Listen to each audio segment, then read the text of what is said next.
नमस्कार, तपाईहरुलाई स्वागत छ नेपाल अनलाइन स्कुलको युट्युब च्यानलमा। सदा चाहिँ हामी आज आइसकेका छौं र आज चाहिँ हामी कक्षा 11 को नेपाली विषयको पाठ 3 संस्कृतिको नयाँ यात्रा भन्ने निबन्धको बारेमा चर्चा गर्नेछौं।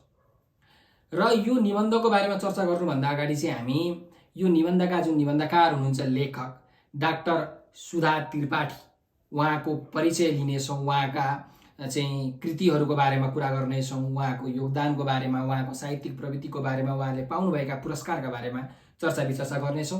साथसाथै हाम्रो जुन यो निबन्ध छ संस्कृतिको नयाँ यात्रा भन्ने निबन्धको चाहिँ मूल भाव, यसले भन्न खोजेको कुरा, यसले दिने सन्देश र शिक्षाका बारेमा पनि आज हामी कुरा गर्नेछौं।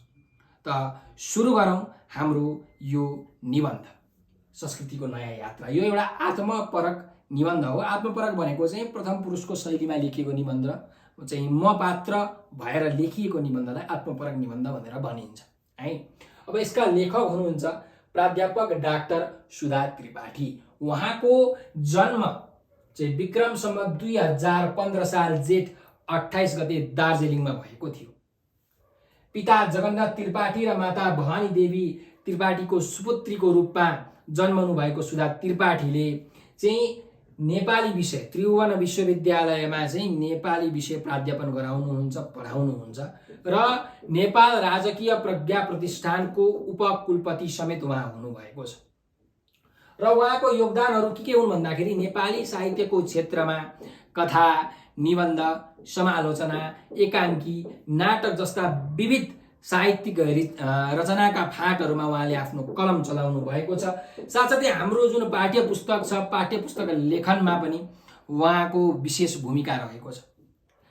अब उहाँको साहित्यिक यात्रा चाहिँ विक्रम सम्वत 2034 सालमा मेरो व्यथाको गीत भन्ने जुन यो रचना छ त्यहाँको प्रज्ञा पत्रिकामा चाहिँ यो प्रकाशित भएको थियो। यहाँबाट चाहिँ उहाँले आफ्नो साहित्यिक यात्रा सुरुवात गर्नुभएको थियो र उहाँले विभिन्न निबन्धहरू लेख्नु भएको छ। बादल, धरती र आस्थाहरू, अमर सिर्जना, टाइसुट र सुँगुर, जीवन सूत्र र स्वप्नाभास जस्ता निबन्ध संग्रहहरू लेख्नु भएको छ, रचना गर्नुभएको छ। भाग्य भन्ने कथा रचना गर्नुभएको छ। विश्वासका गुजुल्टाहरू भन्ने एकाङ्कीको पनि उहाँले सिर्जना गर्नुभएको छ। दृष्टि चौतारी भन्ने समालोचना पनि लेख्नु भएको छ भने उहाँका विविध उपन्यासहरू पनि छन्। यहाँ तपाईँले देख्न सक्नुहुन्छ। नारीवाद, चेलीबेटीका बेग्लै कुरा, नारीवादी, सौन्दर्य चिन्तन जस्ता उपन्यासहरू उहाँले लेख्नु भएको छ।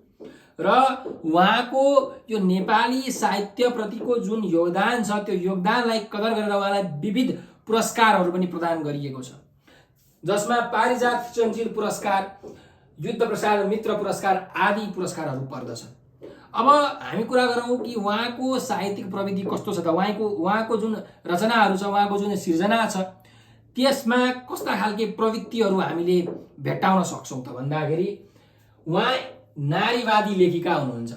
नारीहरूमा पर्ने जुन नराम्रो कुराहरू छन् त्यसलाई केन्द्रित बनाएर उहाँले आफ्नो रचना गर्नुभएको छ, सिर्जना गर्नुभएको छ।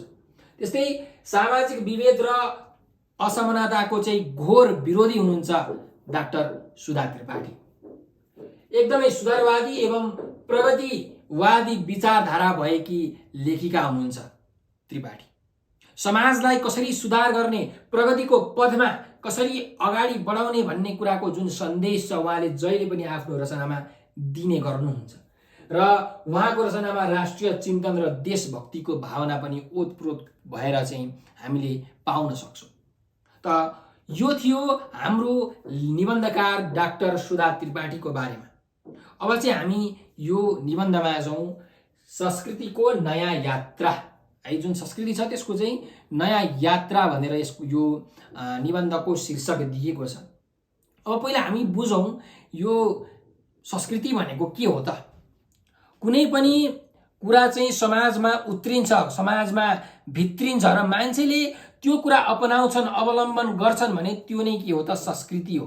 अब संस्कृतिमा के पर्छन् त भन्दा संस्कृतिमा विभिन्न धर्महरू जस्तो यो हिन्दू धर्म, इस्लाम धर्म, बौद्ध धर्म हैन, इसाई धर्म, यी सबै धर्महरू पर्छन्। विविध चाडपर्वहरू छन्, कति जात जातिका कति चाडपर्वहरू छन्, कति भाषाहरू छन्, कति वेशभूषाहरू छन् हैन। यी सबै नै के हुन् त, संस्कृति हुन्।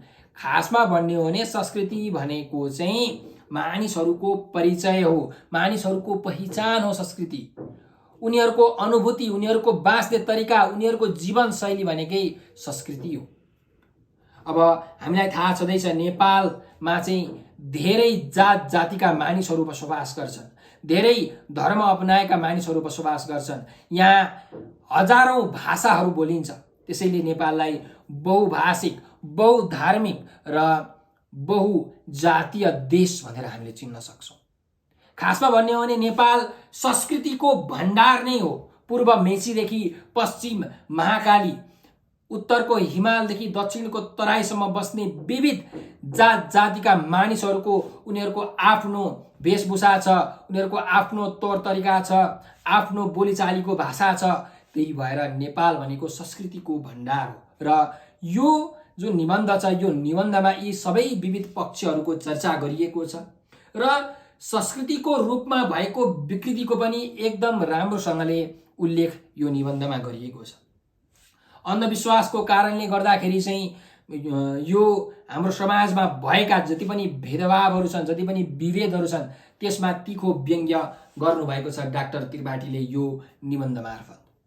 शोषण, दमन, अन्याय, अत्याचार, भेदभाव यी सबैलाई हटाउनुपर्छ, यी सबैलाई रोक्नुपर्छ भन्ने मूलभूत सन्देश उहाँले यो निबन्धबाट दिनुभएको छ।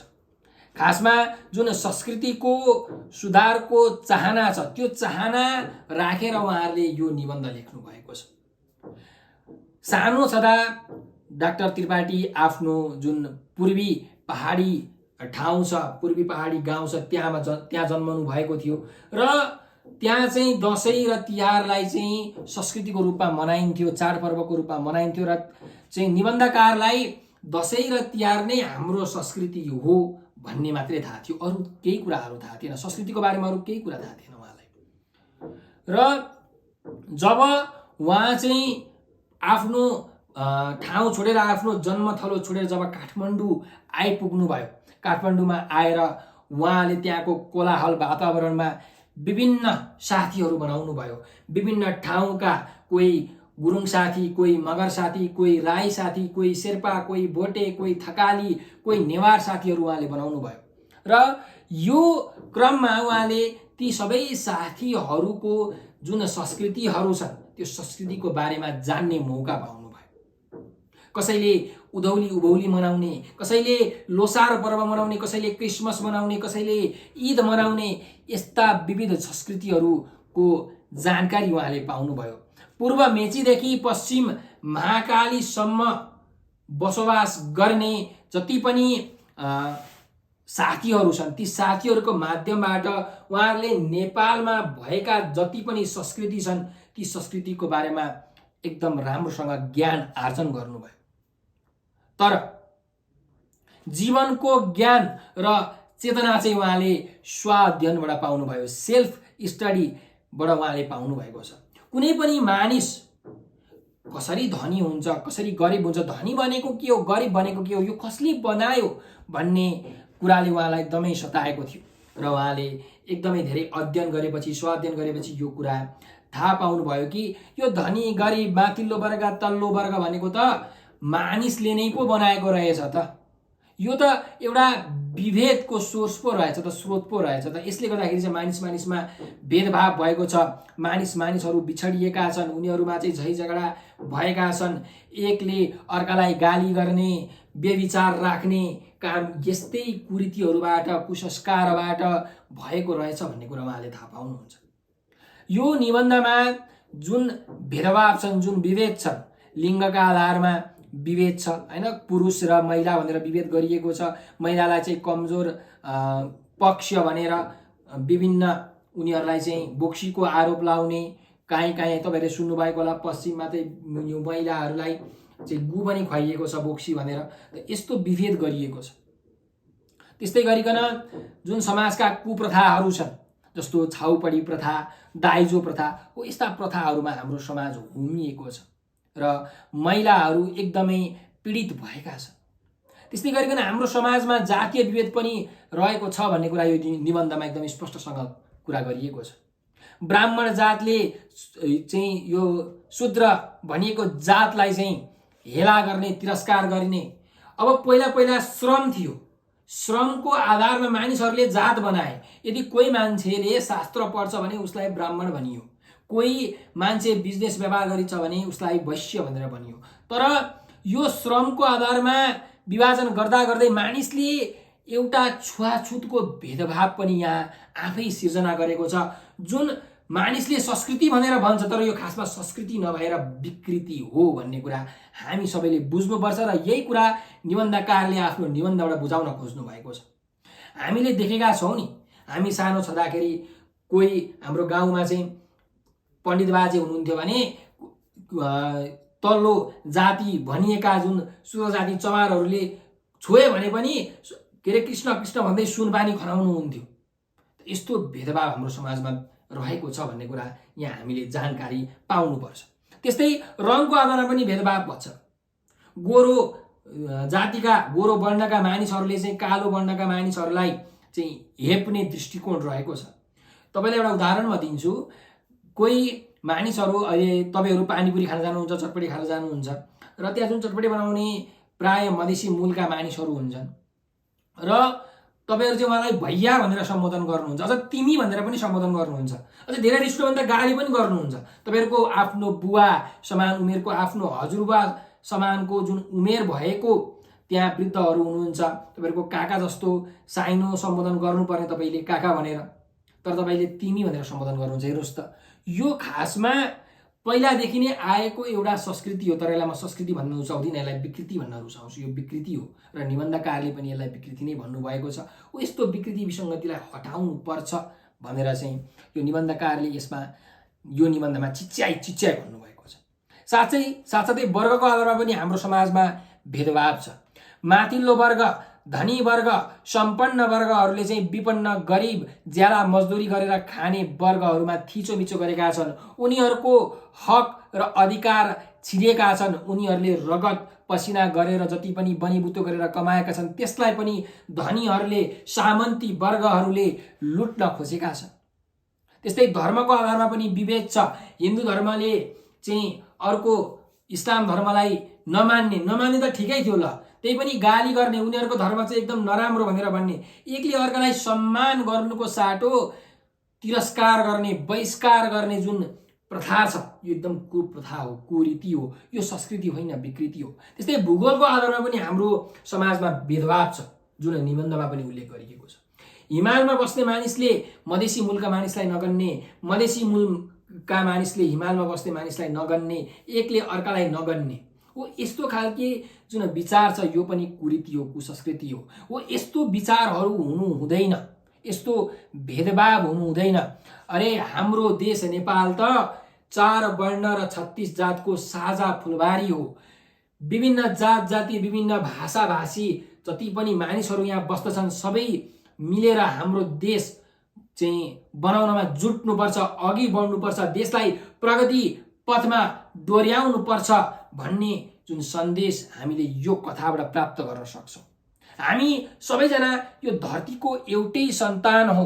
हामी सबैलाई काटे रातो रगत नै बग्छ। त्यसैले हामी झगडा नगरौँ, हामीले संस्कृतिलाई विकृति नबनाऊ, विकृतिहरूलाई हटाऊ। संविधानमा पनि यस कुराको उल्लेख गरिएको छ। यो कुराको चाहिँ पुनर्निर्माण गरौँ, महिलाहरू पुरुषसँग मिलेर देश विकास गर्ने कार्यमा अघि बढौँ भन्ने सन्देश हामीले यहाँबाट पाउँछौँ। त्यस्तै यो निबन्धबाट अरू हामीले के शिक्षा पाउँछौँ भनेर मैले यहाँ तपाईँहरूलाई 6 वटा पोइन्टमा उल्लेख गरेको छु। तपाईँहरूले यो हेर्न सक्नुहुन्छ। संस्कृतिको नाममा जुन जातीय, धार्मिक, लैङ्गिक विभेद छ, जातको आधारमा विभेद, धर्मको आधारमा विभेद, लिङ्गको आधारमा विभेद हो, त्यस्तो विभेदहरू हामीले गर्नु हुँदैन, त्यसलाई हटाउनु पर्छ भन्ने शिक्षा हामीले यो निबन्धबाट पाउन सक्छौँ। त्यस्तै संस्कृतिको रूपमा रहेको जति पनि कुरीतिहरू छन्, जति पनि कुसंस्कारहरू छन्, जति पनि कुप्रथाहरू छन्, अन्धविश्वासी रूढिवादी परम्पराहरू छन्, ती परम्परा, ती प्रथाहरूलाई हामीले अन्त्य गर्नुपर्छ, हटाउनुपर्छ भन्ने शिक्षा हामीले एउटा पाउँछौँ। जस्तो कि तपाईँलाई मैले भनिसकेँ, सती प्रथा हट्यो नि, त्यसरी नै हामीले जति पनि यो कुप्रथाहरू छन्, छाउपडी प्रथा, दाइजो प्रथा हो, यस्तो प्रथाहरूलाई हामीले हटाउनुपर्छ। र कसरी हट्छ त भन्दाखेरि आम जनमानसमा शिक्षा चेतना फैलाएर यस्तो परम्पराहरू हट्छ। त्यस्तै गरी अर्को शिक्षा के पाइन्छ भन्दाखेरि एकदमै न्यायपूर्ण सुन्दर संस्कृतिको पुनर्निर्माण गर्नुपर्नेछ। जति पनि अहिले यो संस्कृति छन् यो संस्कृति होइनन्, जति मैले भने यी सबै विकृतिहरू हुन्।